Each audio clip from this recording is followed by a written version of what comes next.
great. I will fucking wait. Let me hear. Okay. Let's run it. Y'all mute your mics. One and only Errol Spence Jr. So nice to meet you. How are you feeling today? I'm feeling great. I feel a lot better come Friday after win. Good for you. Good for you. I know we've been seeing all the pictures of you and the Avengers on social media. Ryan Garcia, Anthony Joshua, your trainer Derek James. What has this training camp been like for you working with them? Such a great team. That's our name now. You didn't see it on Ryan's post? I didn't know. The All right. Avengers. But training camp has been great. It hasn't been great. The gym been like 120 degrees in the gym, and it's been humid, hot, scorching in the gym. Okay, Ayo, I asked you a question. Whose fault is that? That he ain't got no fucking AC in his gym. Hold up. Yeah, man, let the man finish the interview. Shit. No, hold No, up. no, y'all heard what he had to say. No, hold up. Hold up. He said it's been hot in the gym. So that means he's been pushing himself. Of course, if you in a hot, humid ass gym, nigga, we in Dallas, Texas. Whose fault is that? No, it ain't no fault. I ain't putting no fault. But why is he bringing it up? But she asked him a question. She asked a question. This nigga said it hasn't been great because of that. Hey, why you bringing up the AC shit? We don't give, nigga, you are a multi-millionaire. We don't want to hear nothing about you not having no AC. Man, play the interview, man. It's by choice. Yeah, but he a dog though, E3. Nah, I ain't been. Well, be a dog. Don't bitch like a poodle when it's time to be a dog. I ain't trying to hear that shit. I ain't trying to hear that. That was a good one. That was a good one. Excuses. Go ahead. Let me play it again. Go ahead. What has this training camp been like for you working with them? Such a great team. That's our name now. You didn't see it on Ryan's post? I didn't know. The All right. Avengers.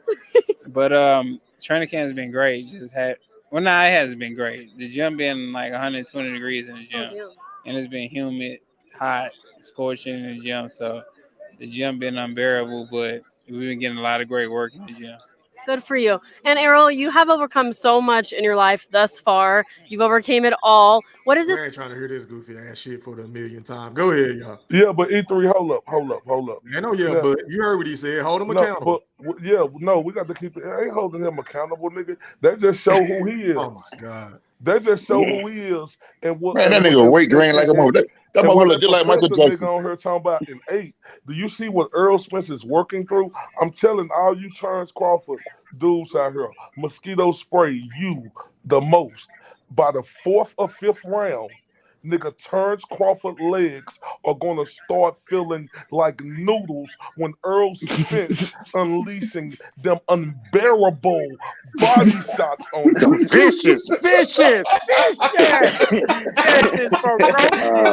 Them nuts sound roasted. I would like to know how the hell Earl gonna get close enough to him. Earl got to get up on board like that, dog. He just wait for how Earl can get up in there without getting his ass killed. So he gonna be running around the ring all night? Nah, he got to be running the ring. He gonna try. Man, that nigga bust Earl ass up. Bug gonna be trying to run out the crowd, goddamn. I bet you we see the lowest punch count in an Errol Spence fight we ever seen. I agree with that, bro. I agree with that. Yeah. Yep. Hey, and if we do see that, and it's Doug's job to stop that nigga from doing that. Yeah, boy, gonna stop his ass. All right, is it don't he supposed to stop him from hitting him low, right? Shit, he gonna fuck his ass up. I guarantee you. I'll fucking wait.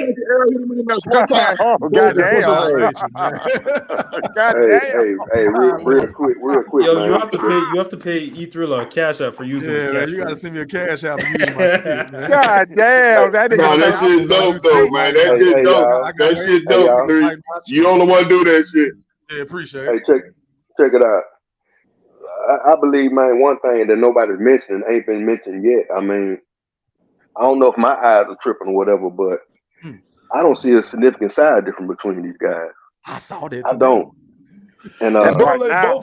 That's Are right you now. serious, Mosquito? Wait till the rehydration. I'm telling you, Exactly. rehydration. What are you talking about, When the Mosquito? rehydration, you're gonna have one dude that's gonna be a welterweight, a super welterweight, and the other one's gonna be damn near a super middleweight. That means he's gonna that's fine though. That's what I expect, man. I expect on fight night Crawford to come in about 55, Spence come in about 65. I mean, that's 65. You not. think Crawford coming in at 65? No, No, he he said said 55. Spence Oh, 55. He said Spence 65. and oh. Crawford about Please do, 55. nigga. Yeah, That's not. Hey, hold up. Hey, That's shout out not a to my lot. dog, my right brother, Mr. Q. Right? Mr. Q, we was on the phone earlier. Me, you, and the general. And you mentioned something to us. You mentioned to us how Terence Crawford had his side of his face look swole, right? Oh yes. Oh, Look, why ain't look, nobody look. talking about that? Man, Now that's hold cap, on, Why ain't Mr. nobody Q. Q. talking That's about cap. that? Hold on, Mr. Q. It fucked me up because somebody else mentioned that tonight. They said he got scar tissue on the side of his soft scar tissue on the side of his face. I said, God damn. Mr. Q said, I said, I thought just because the back African booty scratcher looking motherfucker had big cheekbones. I thought that's what it was. On the right side of his face, up by the top or whatever, his shit is swole. You can tell somebody That's what he either got he that took. head buff and Sean Porter at it bust up that eye, fuck Q, that eye up. we looking at it So right so now, guess what? bro. Hold All that on, Goldie Low. hey, I don't see what you seeing, Q. No, And no, I you looked you at gotta that. you gotta get a full face. Okay, let me see if I can find a better picture because I don't see what you were saying, bro. Right here, man, I God don't see damn. it, bro. Excuse me. Hey man, y'all niggas burping on the panel. Come on, man, that's a violation, man. I ain't Yo, talking. they I'm just Fucking smoking. audio, man. Hey man, and for the record, man, y'all niggas wilding, bro. Hey, for the God record, if damn. nobody else got nothing else to say, can y'all politely get off so the general big fish can come on and pop his shit? Yeah, I'm gonna I'll let get Jenna off get for on there. you. I'll get off for you. I'll get No, off for you. that's still boss nerd. I gotta be up at 5:30 out of here at 5:30 in the morning and a half. So I'm gonna fall back and listen to y'all, man. Good show, fellas. Everything popping, little bro. See y'all Saturday night. Hey Quentin, you know me and you catch up. Just be ready to watch Earl get his ass fucked up. I'm out. I appreciate you, Goldie Low. Hey, That was nice. you should have a slide, bro. Go ahead and pull up, man. Click on that link pin at the top. Y'all go ahead and rock. Go ahead. Yeah, and another thing, why everybody talking about Errol Spence ain't gonna be able to do this? Who was that professor said he gonna have his lowest body count? Like Lowest Punch punch name me. count. output. He gonna have his lowest punch output that we've ever seen Okay, in any I see fight. you, okay, Big but Mark. Crawford gonna be holding his ass accountable, clipping his oh, ass, okay, countering his professor. ass, Oh, okay, punches and professor. bunches. Not Oh, one, okay. two, admire your work. Hold up, Not one, two, punches and admire when my do work Crawford and throw look. punches and 3, bunches? 4, 5, Look nigga. at the Jose Benavidez fight. Man, he was fighting a one-leg fucking fighter, boxing nerd. Yeah, he stepped in the ring. I don't care about what he Yeah, had Okay, going he on. did what Errol he's Spence supposed to fight, do, man. huh? So Like, hold him accountable for this bullshit competition he fought. And niggas talk Ayo. about Earl Hey, Spence Ayo, ain't gonna be hold able to on, do bro. this. Hold on, bro. Hit. I got two people that's waiting to speak, man. Oh, Let my me go bad. ahead and get them out the way so we can open the panel back up. Going out to Big Mark. You're live on the chat with the Pat. You got 2 minutes, bro. Pop your shit. What's happening, panel? IO, E3, everybody, what's going down with you, man? All Is I this can Big say, Mark? Big Mark? yeah, Yeah. this Big Man, Mark, what's Big popping, Mark. bro? Man, what's happening, baby? Hey, man, we almost here, my brother. Pop your shit. Man, look, all I can tell you is what I saw today. And what I saw was some trainers put on a show.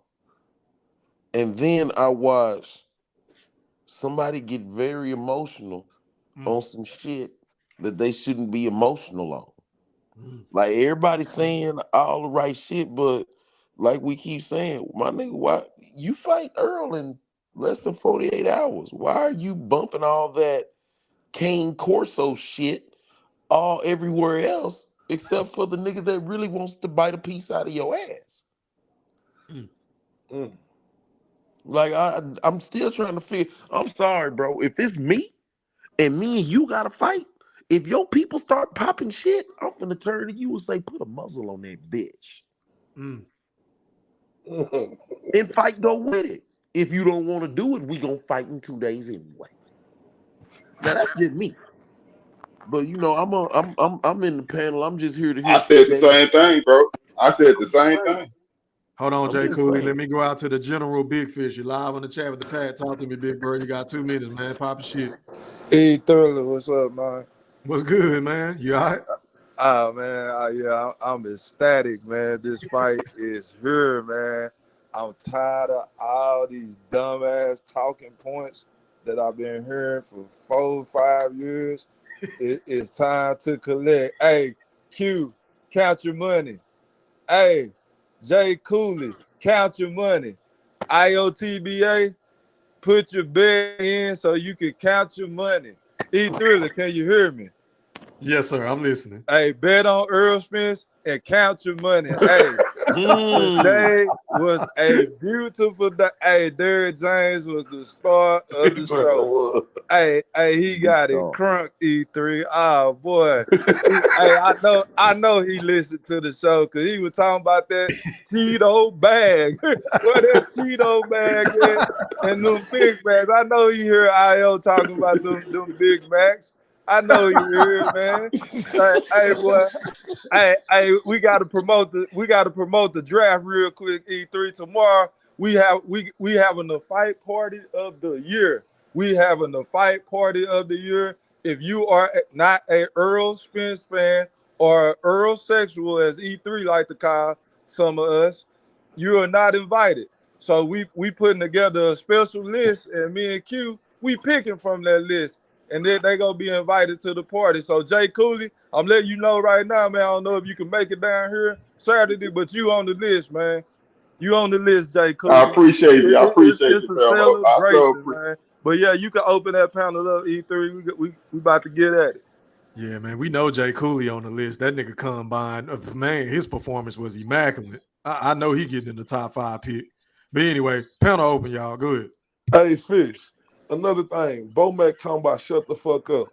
All that dumbass shit he been saying over these years. Now he want Derrick James to shut the fuck up. When actually Derrick James been composing himself, and Derrick James waited to the right moment to bust that overlord motherfucker in his fucking face where he should have been busted for all that disrespectful ass shit. See, all you Omaha ass niggas and you niggas who cheer for Terence Crawford gonna have to pay for all that drunken Warriors talk, all that he don't do this better than Terence Crawford. He's gonna go in there and show that Terence Crawford don't do nothing better than him on Saturday night. Just wait.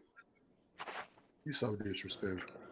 Man, And delusional. I agree with you, Al. I feel like it's one of these situations where Bud, hey man, y'all can disagree with me if you like, and I really don't give a shit. But my nigga, the end of the road is here. You can't hide no more. You can't hide behind that. I was undisputed at 140. I've beaten all these niggas you've never heard of. Ketchup, mustard, mayonnaise. I got a question for the Arrow I got fans. something for Mr. I got a Golden. question for the Arrow fans about resume real quick. Yeah, hold on, but let me just say this real quick. Big Mark, that's what Bo Mac told Derrick James and Earl, though. That's what popped it off. He said them niggas can't Man, hide no more. Bo Mac fat He ass need said to that. find some Slim Slow No, or there something. you go. There Like you ain't go. nobody, Go, bro. go ahead, Professor. I Go ahead, get my it. bad, bro. I So get it from Bo Mac, but I don't. Fool. Fuck I Bo want Mac. I want to Like, know, in no. y'all opinion, what make Errol Spence opponents at 147 more credible than Terence Crawford's opponents at 140 when Terence Crawford beat more undefeated fighters? Somebody You tell me that. serious? Other Do than we the really need to answer that question? I ain't When even you finna Man, answered it answer that. ask already? y'all you a need to let question. me know Somebody take it. Somebody answer that. I ain't finna talk to Professor. because Danny Okay, Garcia okay. paid Here you Victor go. Postal step Here you aside go. money. Do we forget that? What, Do we forget that Danny you want to that answer? Danny Gar? Here's your Okay, answer. go ahead. First of all, 140 pounds ain't 147 pounds. Now, would you want any more answers other than 140 pounds? Ain't I want 147 examples. pounds? I don't want general basic narrative talk. I want you to tell me But my nigga, stylistically that's the how biggest pound for answer pound, of how are them these all. fighters better than what Terence Crawford beat when they was undefeated Okay. and Arrow fighting niggas that ain't got Okay. beat and Well, knocked okay. out. Hold on. Opponent after opponent. Name me one person that Terence Crawford fought at 140 that's better than Danny Garcia. Victor Postal, the nigga he paid step aside Bullshit. money not to fight. Bullshit. Oh yeah. Jeff Horn. That's Jeff bullshit. Horn. Jeff Horn was How was it? 147. So wait, I have You a said question. So 140. did Danny Garcia or did he not pay Victor Postal step aside money? Answer my question. So to fight Matisse. Yes or no? Just answer my question. But Oh, we niggas was talking about pressed. But no. 147 to You said 140, Danny my boy. Garcia, right? So I'm saying if Danny Garcia, this Hold nigga on. that he so that you claim him to be, why don't he got a one valid win at 47 against the elite fighters? And then tell me why he paid the nigga who Terence Crawford beat the fuck up step aside money not to fight him. Go ahead. Bro, but So this who ain't beat no Lamarcus debate. at No, no, no, 140 no. though? Hold on. Time out. Ayo, you said, hold on. This is between Professor All right. and Big Mark. Big Mark don't need no help. Go ahead, Big Mark. I don't need no help at all. Go ahead. Again, we gonna do This this. Civil War though. Since you're gonna bring up Victor Postal, the same person who nobody's ever heard of, unless you've been in boxing, But Danny who's Garcia never ain't want to done fight him though. anything. Okay, that's Go fine. ahead. Bring up Postal. Well, then let's do this. What about Mikey Garcia, What about Mikey Garcia? the lineal champ at 140? What about him? What is the lineal What is the champ at lineal 140 champ? to the undisputed Hold on. champ at 140? What is The the person who lineal? beat the man What that is beat the the man. lineal? The lineal is the man that beat the man. That's Okay, the so lineal. if you ain't never beat Mikey Garcia, how can we really call you So undisputed? because what? If Mikey Garcia Water, wanted that smoke, nigga, he could don't have you got drink that it? smoke. I said Oh what? shit. I I'm said just what? I saying, didn't say what? water. Whataburger. 1, 2, 5. What you talking about? Yeah, see this what Errol fans do when they ain't got no No. valid points. You know what I'm saying? Y'all just be It saying ain't what I random shit. do.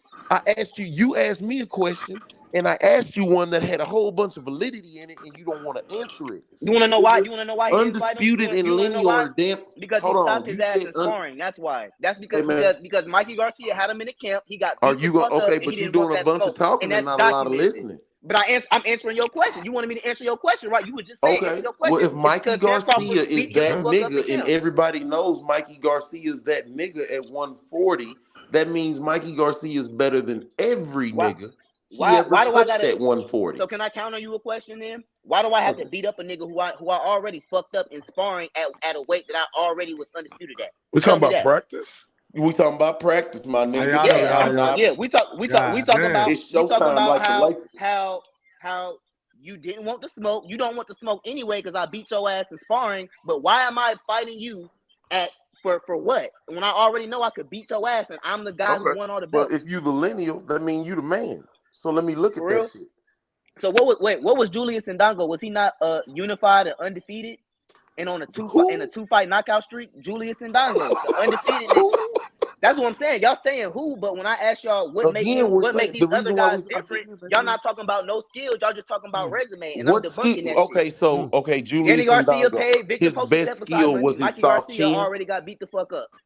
Okay, Huh? so Julius Ndongo's best skill was his soft chin. I mean, that's what you saying, but what was he doing before Bud got to him? Okay, then what you said skill. That's what So you what was saying. his best skill other than getting knocked out? The nigga had power. The nigga had speed. The nigga Bud was just better. Where? Oh, you talking about when he was over there fighting in Africa? Or wherever the hell he was fighting to build that record up?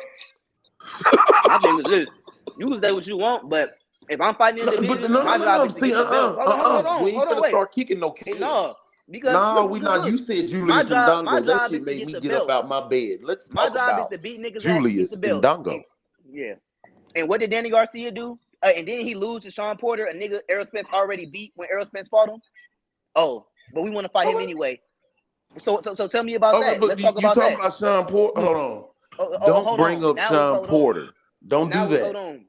It's just like bringing Let's up bring up Kell Brook. let's You bring can't up do Y'all that. 5 more minutes, man. 5 more minutes. Okay. Y'all knock your shit Go out. ahead. 5 more minutes. Because all he doing is muttering and bumbling about people that we don't know of. I keep on asking, bring me a credible name off his resume at 140. But that's the thing. We're gonna obviously agree to disagree about resume, but the We difference is absolutely are, you can't because tell me. six But of here's his the thing though. six But here's the of difference though. six Here's the of the difference. last 7 You people can't tell Earl me. fought were You what? can't tell me no type of attributes that any of Earl opponents have. What they one loss ass, got knocked the fuck out ass, already had a loss when One Earl fought him loss. ass. What do? You can't tell me what What they in have the over these hell are you talking? undefeated fighters Oh, that you Bud think because smoked. he beat a bunch of people that didn't have a loss, that makes him better? it's more better than Do you know what we say? 95% of the I people want to he hit the beat bitch with no first. loss? You know what I'm saying? Worse I want to hit shit. the bitch first. I don't know about y'all, but I want to hit the bitch first. I don't want to get all this credit for beating a nigga that already got beat. The fuck? Okay. It's the trying, Oh and he my still God. ain't even beat Keith Thurman. Keith Thurman was really the man that welterweight. He ain't even beat Keith Thurman. So who the fuck did Errol really beat? If we Oh being my honest, God. because Keith Thurman was the That's what I'm man. saying. Oh, this shit here sounds corny. All right, well, hey Keith man, Thurman this was shit the ain't one going that beat nowhere. Hey Sean man, Porter let's and open the Danny panel Garcia. back It's up. not. Y'all just See, agree to all he disagree. trying to do Hey is yo, lay I on the wanna same I wanna topic. say something real quick, Go ahead, man. Drake. Let Drake take it away real quick, y'all. Go ahead, Drake.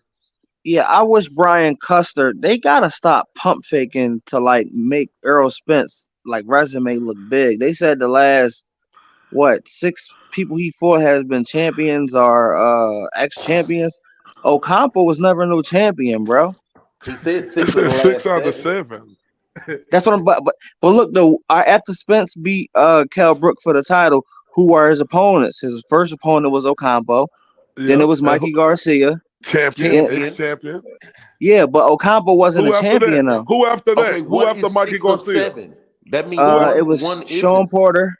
Ex-champion. champion. Yeah. Then Danny Garcia. Champion. Ex-champion. Then Ugas. Champion. Ex-champion. Yeah, that's what I'm saying. But was Ocampo a champion? He said 6 out He of said 7. 6 of 7, not 7 of 7. No, yeah, I know 6 of 7. But look at his last opponent. All right, so we counting Kell Brook in that, right? Go to his I last mean, you 7 could fights go and to then his last name them. 7 fights, bro, and count them. All right, well, They not, okay, so he beat Kell Brook, then he became the Champion. champion. So he wasn't a champion, but he beat him, so that's That's a not champion. what they Cool. said. No, I get it. You're right. That's a champion. Kell Brook's a champion. Cool, right? So all together, who was it? It was Kell Brook, Lamont Peterson, Ocampo.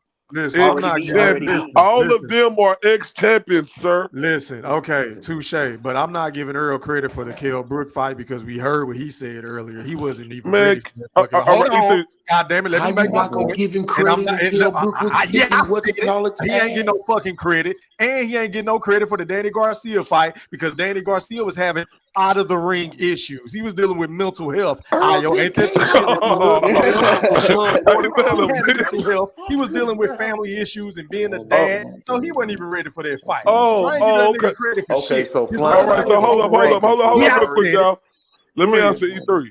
Let me answer E3. We talking about Kell Brook, who said he was struggling to make weight at 147. Oh yeah, they were. Did he That's fight what he again said. after that? After Earl Spence, did he fight again at 147? Correct me if I'm wrong. Now He hold up. moved up. You said, okay, I'm not sure about that now, but you said that he fought Danny Garcia. Danny Garcia was going through this and he was going through that. That's what What Danny the said. fuck? Hold up. What the fuck was Danny Garcia going through with what Earl Spence had went through and came No, back? I'm not gonna let And you do that. You're not gonna no, go to the hold Pro up. Bowl. Oh no, because if you gonna live by KDD words, then goddamn it, I'm gonna live by the fighter's words, which is Danny Garcia. Danny No, said he was no. going through shit. You don't remember Okay. when him and Earl went Yeah, back and no, I forth? do. I agree. Okay, go I'm ahead. gonna give you that. I'm gonna give you Yeah. that. But he wasn't going through nothing like Earl Spence, nigga. No. You moving the How you know goalpost, that? Tyler. Hold up. You You moving the fucking. goalpost. Hold up. Nigga, how You you gauge know this that? man's You just mental health, talking. bro. You You can't saying do that. Hold up, bro. This real shit. Earl Spence had just came off that horrific accident, and he didn't come back and Self-inflicted. That's hold up. self-inflicted. Yeah, it really was, but he didn't just come back and fight nobody. He came back and fought Danny Garcia, and you niggas ain't gonna give him credit for that. No, because for Who one, did Danny wait a Garcia minute. beat For at one, Danny, 147? How did he do it? For one, Danny ain't did shit at 147. You know how you niggas like to say Budge ain't shit at 140? Well, Danny ain't shit at 147. So that's point number one. Yeah, Point number two, he was gonna fight the motherfucker before the car wreck anyway. So I'm not yeah, giving him a pat on the back for this shit, Ayo. but he Stop. came back and fought him. It was supposed to be Look, scrap season, but hey, it ended up being cap season. can we be honest? Did we all think Earl I'm Spence was gonna always be the honest. same? I'm talking about no. I'm Hey talking man, about somebody this mute your question. audio. You got some shit in the background. It ain't me. Mute your audio, man. I can't even hear Ayo. Go ahead, Ayo. So tell me, did like after seeing Earl Spence in that wreck, did we think Earl Spence was gonna come back and be the same Earl Spence? What does that have to do with what we're talking about? I'm just asking that question lead into something. I'm asking that. Did we think he was gonna? it's leading into the excuse you're gonna make after that nigga. Yeah, I mean, Man, you're just making It was the excuses, car bro. accident. Like you want to use That's that the excuse, excuse. but you won't let me use the shit with Danny hold Garcia. up. I ain't made You no. gotta go both ways, bro. E3, I ain't made no excuse. I asked a question because make an excuse would be like if Errol Spence lost that fight or something. He dominated that motherfucker. Like No, you're trying to deflect and take away from the fact that Danny Garcia said he was dealing with mental health.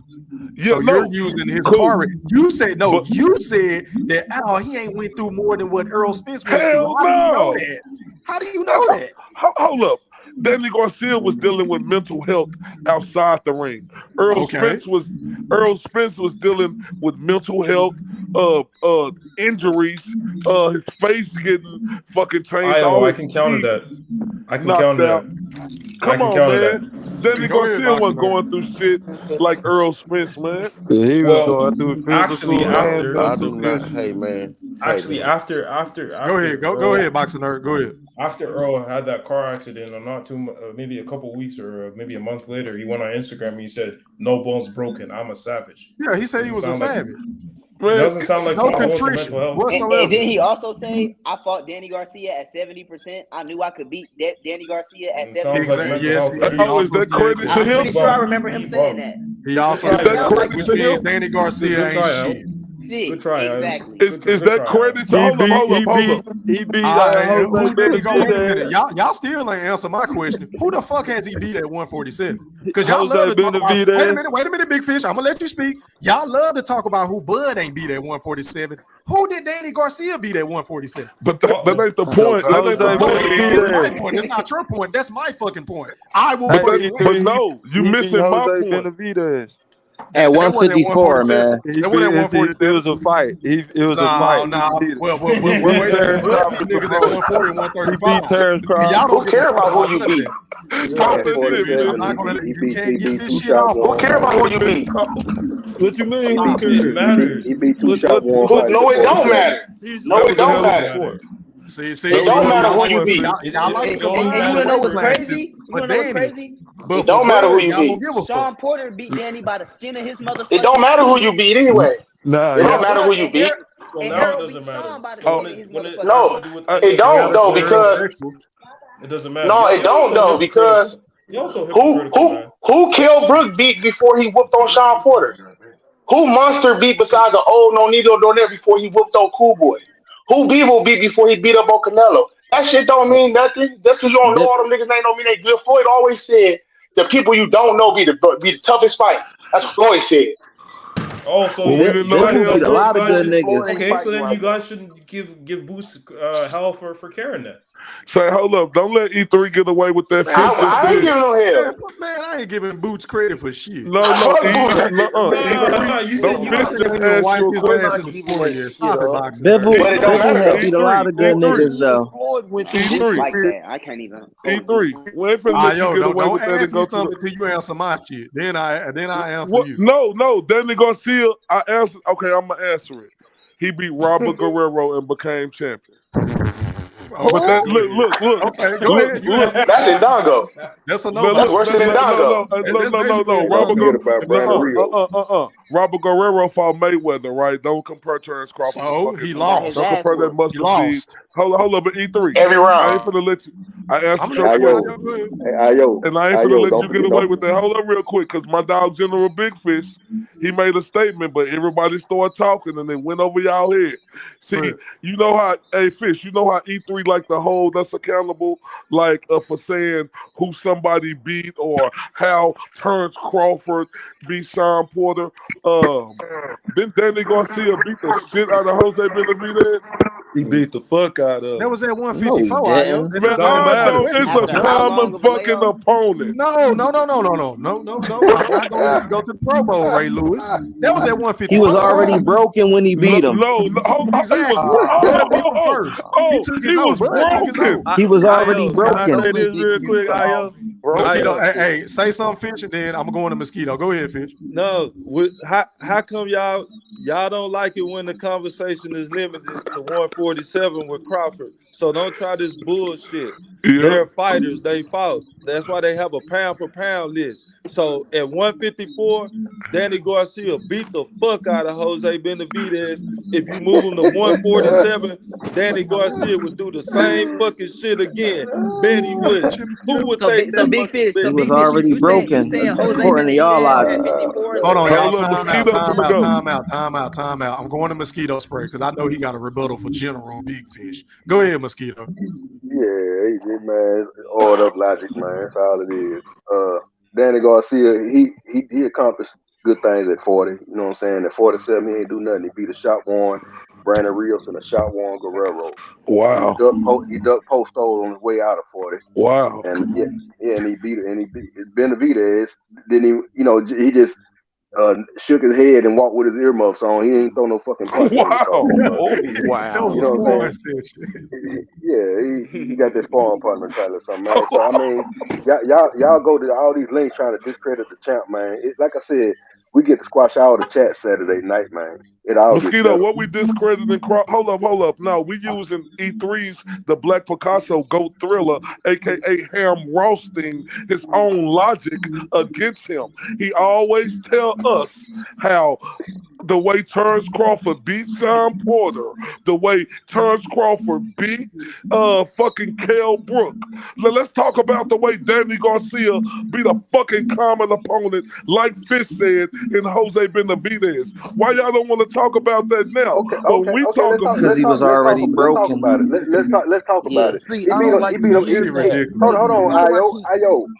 What was the fight result? Did he stop Benavidez? Since we only use the logic, did he stop Benavidez? Did Danny Garcia stop him? Nah, he didn't stop him, but he beat the shit out of him. So if he didn't stop him, he didn't do it in better fashion than Crawford did. So that killed your argument, don't it? No, because Benavidez had 2 legs when he fought. No, see what Mosquito Wait a minute. So he got 2 legs when he fought Danny, but he only had one when he fought Bud. Hey, and then hold on, real quick. Hold on, real quick. Go ahead, my bad, Mosquito. Go ahead. I got another question. My man, Big Mark, that's your name, brother. Yes. All right. You were saying, you mentioned earlier. I need to be educated if that was the case. I don't know everything. But so you said Michael Garcia was lineal at 140. So when he fought Lipinets, I know Lipinets had the IBF title. He was the lineal champion also. Yeah, Mikey Garcia was lineal at 140. Because he only got the IBF title and went back down to 35. Garcia was lineal at 140. He was the nigga at 140. Who did he take the lineal title? Who did he take the lineal title from? Because he only beat Lipinets for the IBF title. 140 when he I was just about to ask that, Mosquito. Great question. Who did he take it from? I was trying to remember. But he only beat Lipinets. Lipinets the only champion he fought at 40. Yeah, I don't think he was lineal. He fought y'all. I don't see no lineal titles on his resume. Did you guys dude hear making that, up shit? Yeah, that's cap, Big Mark. I don't see any lineal titles. Yeah, because at 40, he was the lineal at 140. Yeah, that dude making up shit, man. I'm about to pull it up for you, bro. I'm on box just like Earl. But did you guys hear Eminem might be? I'm wrong. I'm about to pull it up, y'all. Go ahead. Hey, Mosquito, I want you to, when you do your breakdown, Mosquito, I want you to also break down how Terence Crawford don't move like he used to. Because you got E Thriller, the Black Picasso, on her talking about how Terence Crawford so swift on his feet, how Errol Spence gonna see 3 of him and shit inside that ring. I want you to talk about how he don't move the same, sir. He's sitting in the pocket and getting these niggas to sleep. That's No, don't do that. That ain't Terence Crawford to sit in the pocket. That ain't what he do. That's what's special. That's what's special about Terence Crawford, because Terence Crawford is swift. He agile on his feet. That's how he able to get in different directions and get motherfuckers the fuck up out of there. What's special about Terence Bud Crawford is the fact that he can do every fucking thing whenever the fuck he wants to do. No. I was talking to Mosquito. Mosquito, is you gonna break that down, Mosquito? Yeah, I will. Let me ask you a quick question. that man on that stage that you seen Errol Spence turn away from, that look like a man that's gonna be running from Errol Spence. Hold up, Mosquito. Now, hold up, Eddie Atlas. Hold up, Eddie Atlas. Hey, I don't see no Hold up. lineal titles, Big Mark. Hold up, Eddie Yeah, Atlas. that's cat. Hold up, Eddie Atlas, cause he gritted his fucking teeth and licked them chapped ass I'm lips just of his. We supposed to be intimidated by that? Man, you know not what he saying do. that, but I'm just saying. Do it look like his mindset is the move from Errol Spence all Yeah, night? okay, let him stay right there in the pocket. Let him, Mosquito. So you telling me Terence Crawford can stay in the pocket with Errol Spence all night? Hell We might yeah. we It ain't gonna last all find. night. Hey, Hey man, might somebody find. got We some might. feed. Hold on, y'all. Somebody got some feedback in the background, bro. Mute your audio, please. Go ahead, Yeah, Mosquito we might. Audio. My bad. Yeah, we might find out Saturday night, man. It depends on how the fight Mosquito, play do out. Terence Crawford move the same like he used to, sir? No, I've been said that. I mean, he can't do what he did against Post Old. I don't think he'll Say fight that Mosquito, fight but ever again. Mosquito, by you looking at both guys, right? You've been watching boxing for a long time. E Thriller and my nigga Big Fish ain't gonna co-sign you calling you Eddie Atlas if you ain't been looking at it. Who looked the more fighter who look like they making weight easily, or you can't look at them and tell? It looked like both of them are, I mean, they both, coming down how they coming down. It's hard to tell because I mean, Spence always looks like that. Crawford looked like if you look at him at the Porter fight, he looked the same. His face looked drawn too. You know what I'm saying? Because, like I said, he's grown into the weight, man. It's been 5 years. You know what I'm saying? And Spence, we all know he's a big welterweight. He's been there his whole career. Except a couple of fights when he started or whatever. But for the most part, he's been a welterweight. He's reigned in the weight class for nearly a decade. Yeah, And I want you to keep that same energy Saturday night, What saying makes you that think we Crawford not? gonna stand right there in the pocket. Wait a minute. What makes you think we not though? No. I'm saying Crawford. I ain't saying about the fight if Earl lose. I ain't talking about that. I'm talking about the way he lose because Crawford is not that same motherfucker y'all seen 3 years ago. This is a 35-year-old man going on 36 who let his What you fucking making of, bro? arrogance get the best of him, re-signing that fucking deal with Top Rank instead of when he was in his super prime to take this fight. You finna see him get mowed down and lunged all fucking night long. What? That man ain't took no punishment, man. We ain't worried about none of that age shit, bro. No, but here's Yeah, the thing. I say, Sound like you making excuses for him. Here's what I'm excited Earl about. the one that's old. Here's Say, what I'm He Ayo, the one that's been in Eminem might be. wars with Sean Porter and shit. Ayo, No, but listen, Eminem might be walking Wars out with Ferraris. for this fight. Ayo. Based on, and you always point to this, the horrific car accident and all that, and then even you call the second one horrific too, or whatever. But based on all that, and then I ain't gonna get to talking about all the outside of ring stuff. But who do you really think is the physically older man? Oh no, Terence Crawford definitely is, fam. Terence Crawford definitely is. See, it's a lot of secrets that go unknown. People out here act like Terence Crawford is this guy who don't do nothing. He don't party. He don't have a drink once in a while. They act like he's such this fucking clean fighter just because we done He live seen like a Errol monk. Spence. We done seen Errol Spence on camera intoxicated. We know Errol Spence had a drunken driver. They talk about how Terence Crawford is such a fucking clean fighter. Why Terence you Crawford snitching? don't do nothing but think about boxing, and y'all all fucking mistaken. And you're gonna see on Saturday Night, Mosquito, when that guy who been in them horrific accidents mow this motherfucker down. I'm All about to right, play the Ayo, check, violin. Bud Ayo, got shot in the back in the head. He check just this don't out. talk about it as much. Check this out, Ayo. And I was telling Big Fish this earlier. I was trying to. He got all emotional, started yelling over me because they didn't want to hear it. Ah, yeah. But Earl anyhow, sexual shit. yeah. But Hey, shout anyhow, out to man. Corey, Mosquito. Shout out to Corey. Oh yeah. But hey, so the thing, never mind the outside the ring stuff, man. I'm talking about the style in which Errol Spence fight is a grueling, taxing style of fighting. Think about this, man. Every time he's done this, 28 times, 8 to 10 week camp to get ready, fighting in that style every single day in the gym. And if you think about it from a football standpoint, you got two different tailbacks. You got Barry Sanders, you got Marion Barber. You being a Cowboy fan, I'm sure you know who Marion Barber was. Yep. You know what I'm Rest saying? in peace. The style in which he ran the football, seeking out contact, how long did that last compared to Barry Sanders, who was elusive to do it all? avoided contact if he could. You know what I'm saying? Bro, Eventually, there comes a time where that shit wears down. Think about goddamn you're right. Matisse, Triple G, how they styles of fighting, how long that shit lasts. No, you're right.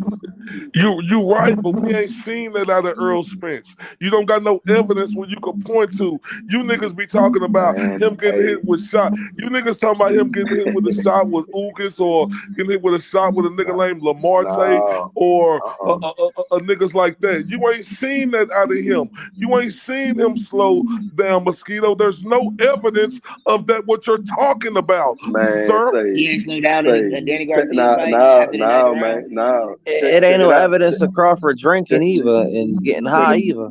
Yeah, all right. You can think what you slowing want down, to Ayo. Huh? Or slowing down. We haven't seen any evidence of Terence Crawford slowing down. He's been You wiping ain't. You niggas didn't. out left and right. Hold up. We didn't just see him on that. Everybody didn't. Well, all 99 people around the world didn't watch that on the starter. 99.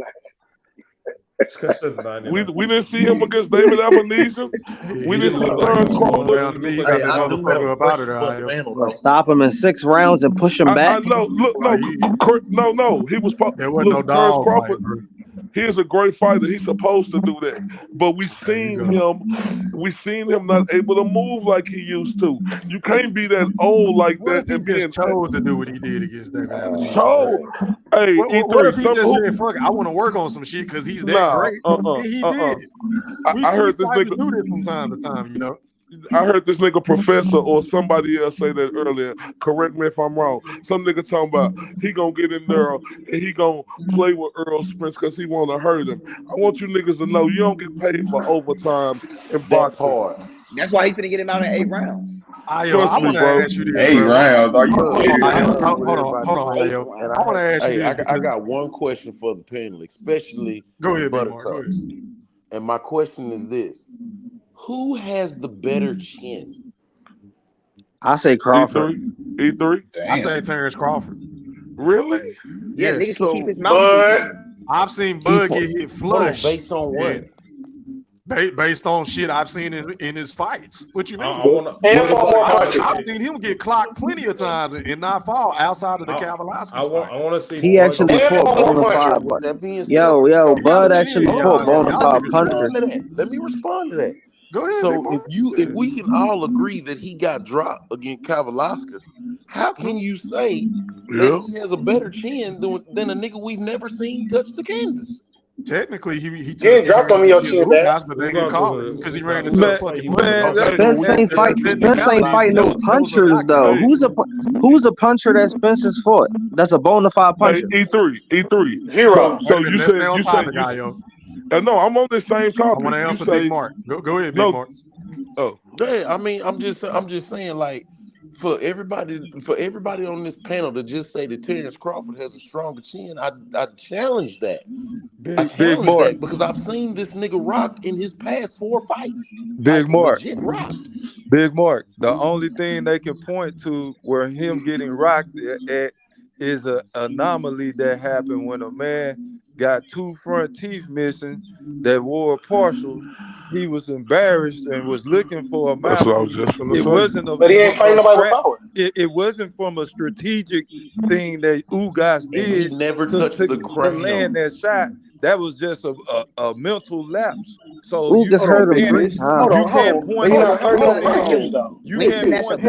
anything. Hell no. Recently, with Errol Spence has General Big Fish. So you telling me Spence ain't get robbed by Latte or Porter? He ate that shit. Yeah, he ate it. He ate it. He didn't go to the ground like that nigga shelled up like he always do when he get robbed. Hold up, to stay on point. Hold up. E3. To stay on point, we're talking about chins, right? Now, how good is Errol Spence chin for him to be looking away and take a flush shot and not go down? That just means you realize he technically that should have been knocked down because he fell into. Ugas got soccer problems. Technically, you could